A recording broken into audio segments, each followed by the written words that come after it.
There's a man named Harold Wexley who used to work the overnight shift at Rose Hall Mortuary. Used to, because one night he walked in for work and was never seen again.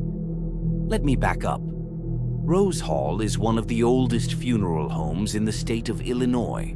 Family-run since 1897, with creaky wood floors, yellowed wallpaper, and a reputation for being just a little off. Harold had worked there for almost a decade.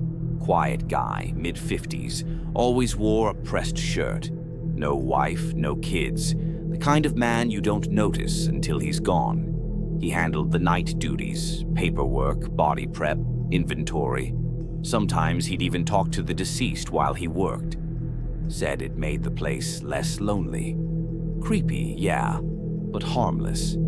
About 3 months ago, on a rainy Thursday night, Harold clocked in at 11 p.m. Like always, surveillance footage showed him unlocking the front door, hanging up his coat, and walking toward the embalming room. That was the last time anyone saw him. He never clocked out. His keys, wallet, and phone were still at the front desk. Nothing appeared stolen. Nothing was broken. Police searched the mortuary from top to bottom. No blood, no signs of a struggle, not a single trace of where he'd gone. Now here's where it gets weird. In the embalming room, they found a gurney with a body on it. Tag read, Vincent Cole, aged 47. Deceased, 2:13 p.m. There was just one problem. Vincent Cole had already been buried 3 days earlier, open casket, attended by family and friends.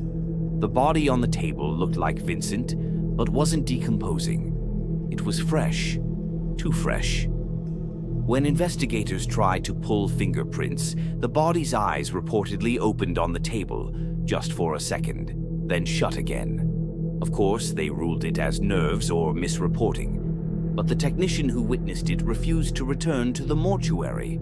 Ever. Weeks passed. Rumors spread.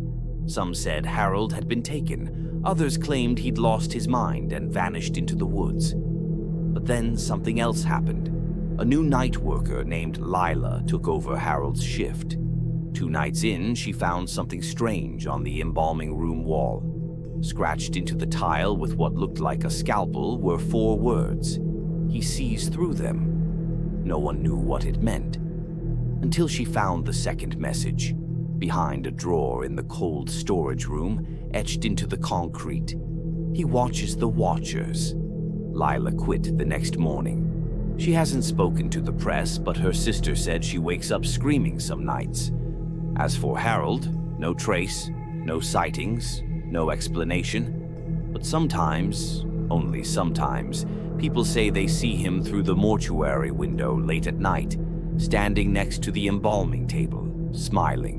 And behind him in the shadows is a second figure, always just barely visible, watching.